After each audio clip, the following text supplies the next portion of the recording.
as a CEO of a new technology startup. While many people would love to pursue one dream in their entire life, Ash is one of those who wishes to pursue many dreams in one life. Ash's life journey is full of interesting stories and lessons, and we can all learn from them. So let's take it over and listen to a few stories from Ash.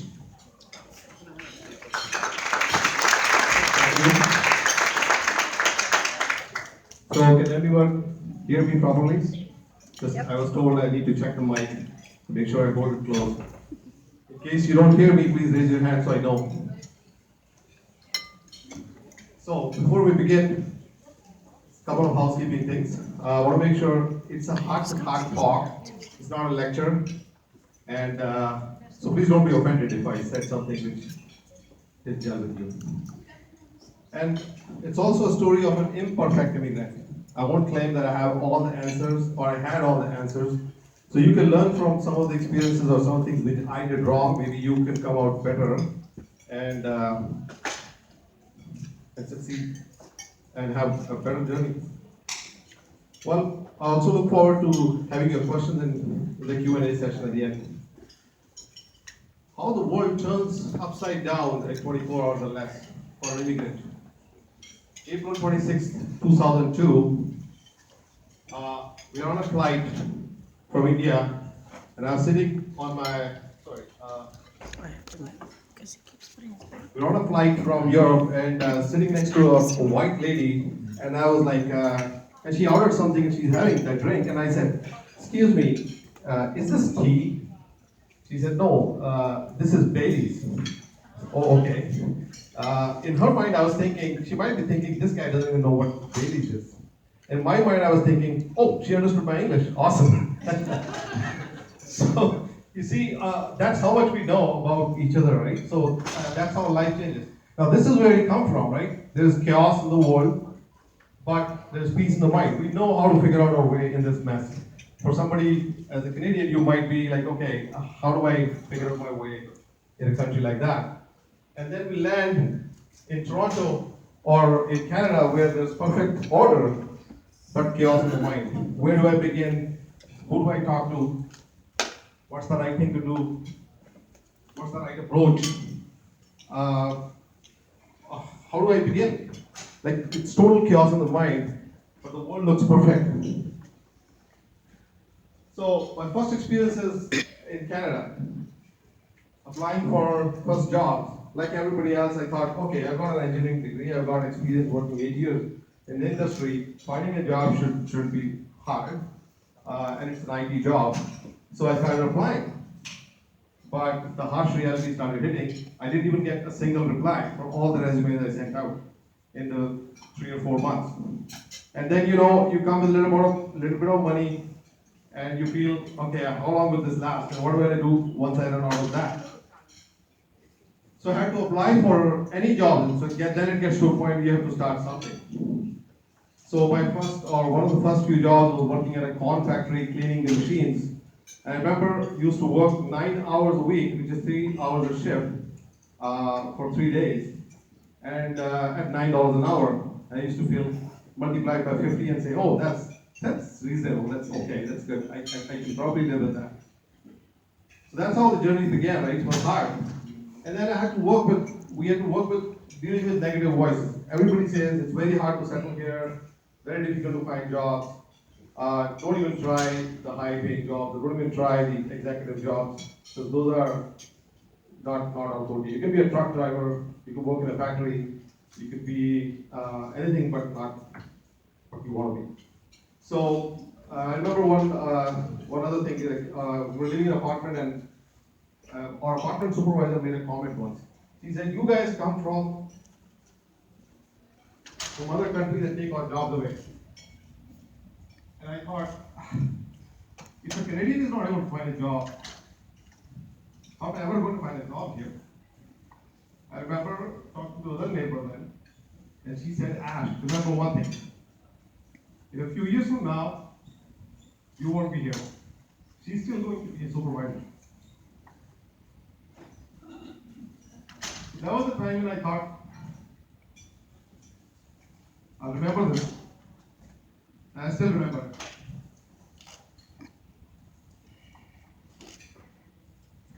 My first moment of gratitude comes in October of 2002 when my daughter is born, Shubi.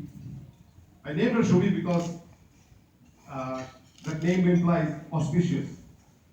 And I thought that she'll be lucky for me. And of course she was. So I got my first full-time job in December of that year. Started working at Future Shop in retail. For me, that was awesome. Opportunity to make money, commission job, work hard, make money. Discovered a lot about myself. I never thought I could do sales. I thought I'm an engineer, I know how to do technology, I can fix computers, I don't know how to sell computers. But you know what? That journey was awesome. Learned a lot. Made the best of the opportunity because that job not only helped me make good amount of money, decent amount of money, make a living, and feed my family, have a house, everything. I also enjoyed the best experiences going around Canada. We went to Whistler, we went to Vancouver, we went to Miami, all paid expenses by Future Shop. So who would think that Future Shop would do that? But if you're working hard in anything, you could succeed. That was the point. 5 years of being the best, one of the elite salespeople there, I found my ground in Canada. We had a house in Windsor, we had a life, and I could have just settled there. Also learned some values, Canadian values. You see, these were our company values. Begin with the customer in mind. Have fun while being the best. Show respect, humility, integrity. So, living those values, I finally got promoted into management. But for me, that was like a dream come true. I finally felt that, you know what, I found my groove. I mean, you know, I came with an engineering degree.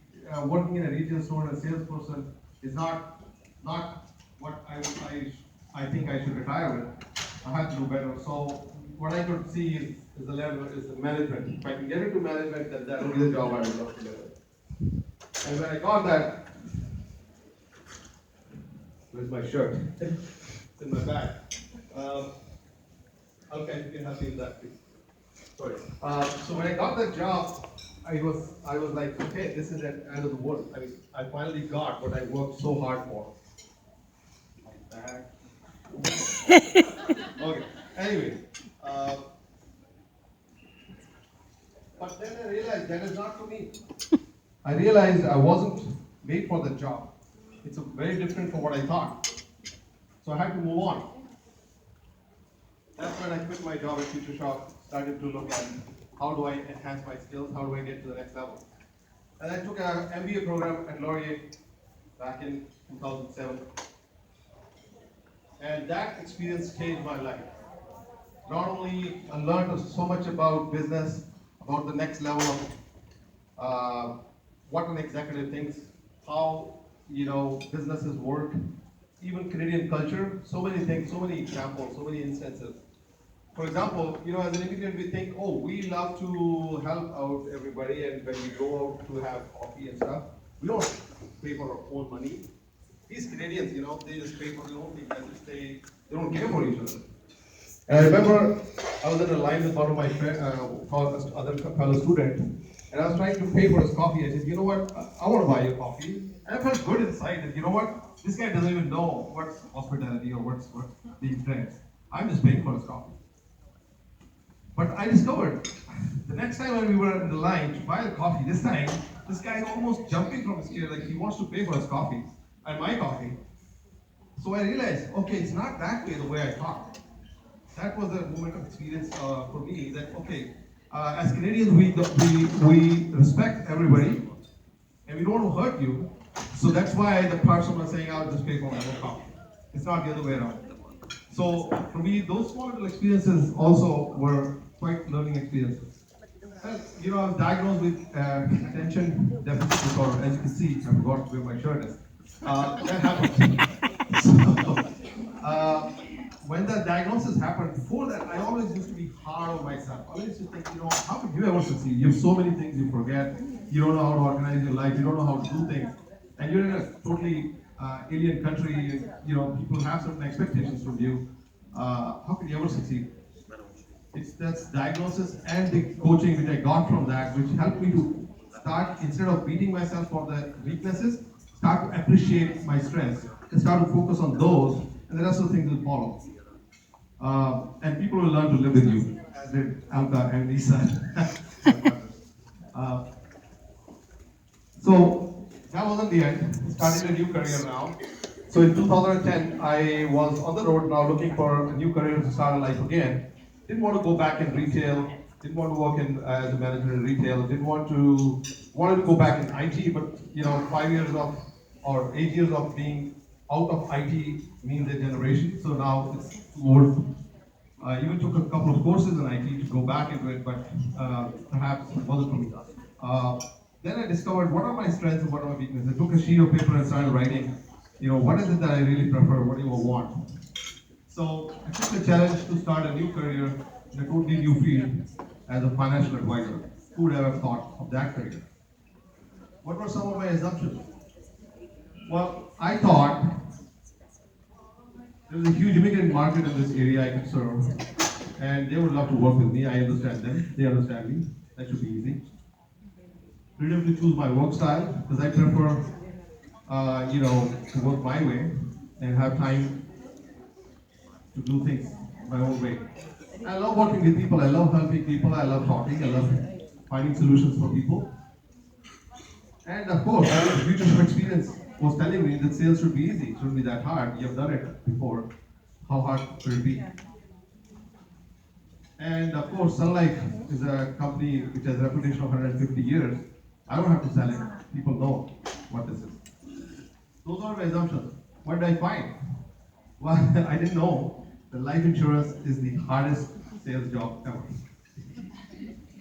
My experiences came like when I was setting up a booth to just talk about Sun Life. People walk 10 feet away from my booth because they don't even want to come and talk to you. So like, oh my God, okay, I thought sales is easy, you just have to find solutions for people. But it wasn't that way, so the harsh reality started hitting. The other reality which hit me is that you have to find clients, they don't come to you. Unlike Future Shop where I would just stand and people would say, okay, I'm here, that's the laptop I want or something, and then you would just build on that. Here it was, okay, people don't want to talk to you about it, so how are you going to open a conversation? How are you going to find the people to talk? So people will test you before they trust you. So you have to build a reputation. And the other thing is, you have to spend money to make money. If you're starting a business as a service provider, people don't know you. So it will take time and money and effort to advertise, to market yourself before people will, trust you. So, this was where I was finding myself in a new career where all the excitement started dying again. So what is it that kept me going? Well, a couple of things which I think are the key ingredients. One is never give up. I never have an option of giving up. You have to make it work no matter what. So, and I didn't have a choice. I mean, I have to feed a family, I have to make it work. So I had to make cold calls, I had to call, I had to prospect. I even went to the farmer's market and set up a booth. I mean, trying every single thing. That's the thing. Trying. If you make assumptions, this is not going to work, maybe it won't work. 99 times, maybe it won't work, but one time it will work. And also, if you sit at home and do nothing, that's not the solution. The worst thing you can do is do nothing. Ask. Even a mother doesn't feed the baby until they cry. So if you don't ask for help, how are you going to get the help? And I'm so grateful and thankful to the team, our people at Sun Life. They were so helpful. I used to go there and ask all sorts of stupid questions. Why is it this way? Why is it not that way? Why can I not do this? Can I try this? Can I try that? And if I had the questions, they had the answers. They had ways to help me out. Believe in yourself. This is very important. Because if you don't believe in yourself, no one will. This was very important for me. This was a discovery which I made in my coaching or support, as I said, during my counseling at the Laurier. So, the last thing, one key ingredient where I feel is that there's only one way to success. I sometimes use this phrase saying, people would say, don't burn your bridges. I would say, burn your bridges. Especially when it comes to, moving ahead. If you always keep a ladder, that, you know what, I'm going to try this, but if it doesn't work, I'll just go back to what I was doing before. Well, there's a reason why you're moving away from what you were doing before. So, unless that situation has changed, why would you ever go back to what you were doing before? How would you ever feel good doing that? So I had to move on, right? Today, there is a thriving, well-established business at Sun Life. My wife, Alka, I'm so proud of her. She's a successful teacher with Waterloo Region District School Board. Her journey is also a story you should listen to. Amazing journey. She had a very clarity in her life, what she wants and what not. I have two beautiful daughters, now grown up as teenagers, doing really good in school, progressing well towards their careers, becoming awesome citizens of Canada. One thing I would say is that if you want to be a girl, then Canada is the place to be born in. Because, I related to where we come from, right? So, this is amazing. I just feel so lucky for my daughters and for my family that we are in such a nice place. You can dream, you can do whatever you want, and as a woman, you get the best respect in this country. We're living in a beautiful home now. It's all awesome. Enjoying a typical middle class lifetime. So this should be the end, right? Or is it? Who would dare to disturb this peace and start all over again? Would you? Well, that's where I guess I have to know that I'm different. So I have to live with what I am. Pursuing new dreams, daring to dream the infinite. I Got Pro. So now it's a new startup venture. I Got Pro is a new networking platform which will change how professional service providers leverage their professional relationships to grow their business. Whatever my experiences were, and for 15 years, I put them all into this idea which lives on the four core values. And I think for any person to succeed, these are some core values you have to have. You should be trustworthy. You should learn to collaborate with other people. You should be consistent in what you offer and clear in what you offer, and you should be honest. Today we are second year of I Got Pro's journey. We are with the Accelerator Center. We just won a 30,000 matching grant for startups. And that's another thing. Canada is great. They will support you. If you have a dream, they will help you pursue it. 65 active members, and our list is growing. We are in the phase 2 of the startup program with the AC Accelerator Center at Waterloo. And our software is under development. So this project is well underway. We have a great team. Lisa is here. Hemant is not here. He works from Thunder Bay. So our team's anatomy is this. I would say, also want to talk about our latest addition to the team, Melissa Kennedy. She's right here as well. Please stand up. Thanks, Melissa. Now, the reason I want to talk about Melissa is also because she's a transgender. Now, when I see things from my perspective as an immigrant, I had many, preconceived notions about people. We expect people to see through the diversity and respect us for who we are. But do we do the same when we see others? I was faced with this challenge myself when I was introduced to Melissa. In my mind, all these thoughts are coming. And you know what? I'm so grateful to Canada to have helped me understand the human values and respect a person for what they are rather than what you think about them. So I'm so proud to have Melissa. She is amazing. Her thoughts, her technology knowledge, and everything is super awesome and great addition to our team. So some of my favorite quotes. If there's one secret to success, it lies in the ability to get the other person's perspective and see things from their angle while looking at from your own. In any moment of decision, the best thing you can do is the right thing, and the next best is the wrong thing, and the worst thing you can do is do nothing. If you don't try, you will never get it. And also, you know what? Can you imagine? I had a dream that one day I'll be talking to a group like this and sharing my story. So 10 years, I don't know, 12 years ago, I've been living this dream that I'll get this opportunity to speak and tell my story.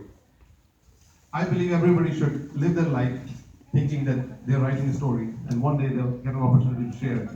So make sure that you make it interesting and inspiring. The only person you should do better than is the person you were yesterday. You're not in competition. I'm not in a competition with anybody else. And so are you. You should only compete with yourself. If you can be a little better than what you were yesterday, I think you had it. And also, never judge a person from where they are standing. Judge them from where they're going. That's me. Thank you.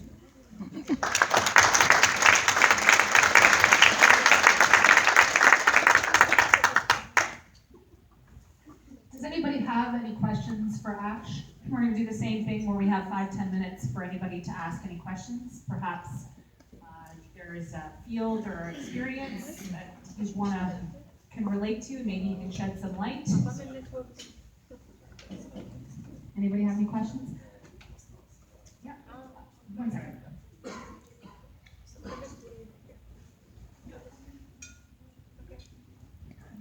How is your regulation here? I feel like I have experience with starting businesses in the US. It's very easy there.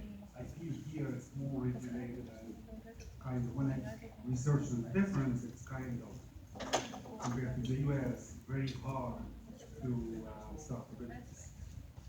So how do you overcome this issue? So all I would say is I haven't lived in the US, so I cannot tell you whether this is better or not. So the only option I had is to work in Canada and do it in Canada. And that's the thing, right? I can only play with the cards which I've been dealt with. And I think Canada is great. Canada is awesome. You just have to figure out how to do it. Again, like I said, I don't know. If I was living in US, maybe it could have been better or could have been worse. All I can say is that there is so much support. We got a grant for living our dream, for pursuing our software. We made a market, we proved the market that it works. You have to have a good business plan, you have to have a good idea, and then just look around and you will find the resources. The Accelerator Center which we joined has been amazing. There's mentorship programs, the government gives funds those programs. You get free mentorship from amazing people who have got experience. They've built sites, they've built businesses and succeeded, and they help you out. So if you seek it, you will get it.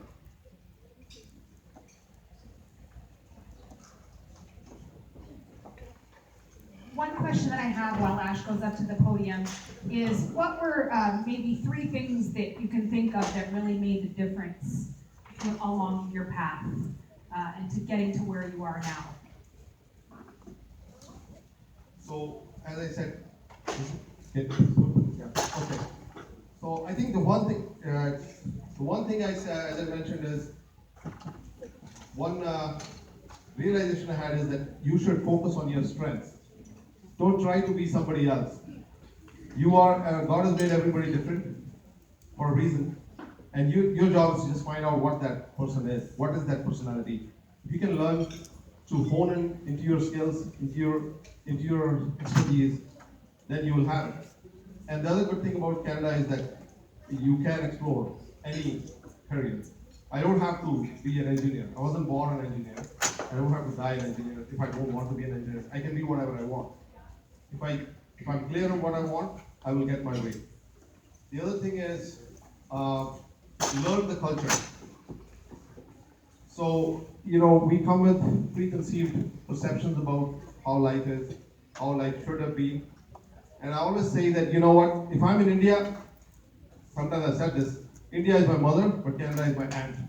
So, as well as India gave me the birth and I was born and raised as an immigrant, as a person there and groomed to be a successful citizen of Canada. Canada is a great country which has given me the support, the resources, and the culture to adapt to it. So learn to appreciate what you have rather than always whining and complaining over what you don't have. And lastly, you asked me 3 though. So it doesn't have to be 3. Okay. It could just be 2. We have another question here. Thank you for sharing your story. It's really very inspiring, and you should be a role model for many of us as newcomers. I have noticed that you had many challenges where you overcome them and you have So I just would like to know what was was financially one of the main challenges you faced during your journey, and how did you overcome that, please? Thank you. Did you say financially? Yeah, financial. Okay, Income wise. right. So, you know what, the thing with life or thing with Canada is that you can learn to adapt to any amount of income and still always feel that you don't have enough, or you can always feel that you could be content with what you have. I remember the journey started from a one-bedroom apartment, and now we're living in, four-bedroom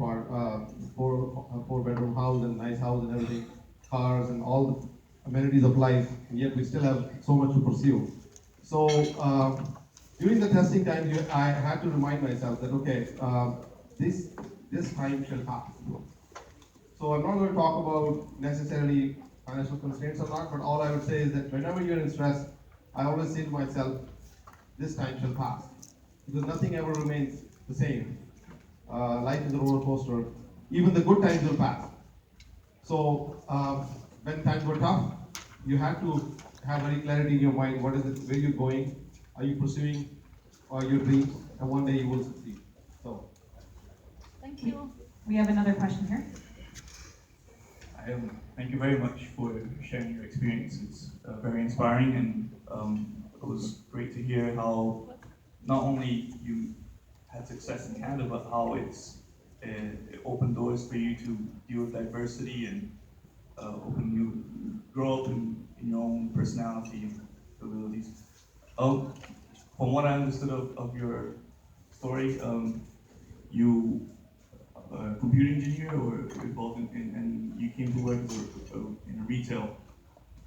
What was the challenge, I would say, psychologically and emotionally, to deal with sort of this gap in expectations? Sort of when you're formed to work in a certain area, and your expectation is to have that certain status, be it socially and with your family and your friends, and you move into a different country and you have a different status job, and you sort of, does it feel like you have to does it feel demoralizing, or how do you overcome this block that many people have? Well, that's a very good question. In fact, it does put me down the memory lane. That when I was working at Future Shop in retail store, the perception would be that okay, well, you're an engineer. What are you doing here? And that negative talk or that self-talk did happen. I did have those moments when I felt, you know what, this is not the place I want to be in. But today my family needs this income, and I don't have time or opportunity to try new things. But looking back, you know what? I had to do it. That was one thing. But the other thing is I had to learn to appreciate it. That's one thing which kept me going is, I've trained my mind to say, learn to appreciate what you have. Because if you didn't have it, that's what you wanted. So the day I got the Future Shop job, I felt so awesome. And how can it suddenly change in 2 years and now you don't feel it the same way? That means we are ungrateful to what God is giving us or what nature is providing us. So if you can learn to appreciate what you have, then you can work your way upward from that. So that's what happened. Like when I began to appreciate, okay, this is good, life is good. Then I thought, okay, so now that I have this, it's all taken care of. How can I move on to my next step? One of the other things which happened is like support from your, partner. So my wife, when she started her journey as a teacher, I was working my way at Future Shop, feeding the family, until she got the job as a teacher. Because one of the commitments we made to ourselves, especially in the case of Alka, is that you are going to pursue your dream. I had to make choices which you don't have to. If you want to be a teacher, then you should be a teacher, and no matter what, you're going to be a teacher. So she kept trying. It took her 4 years until she got the teaching degree. And the day she got it, I quit my job at Future Shop to start pursuing my career. But she said this to me the day she got it. She said, I will now give you any number of years you want to pursue your dream. So, yeah, that's the story. Thank you very much. I think that concludes our question and answer period. And on behalf of the Global Skills Conference Advisory Committee, we want to pass along this gift to you. And thank you very much for sharing your insights and your experience.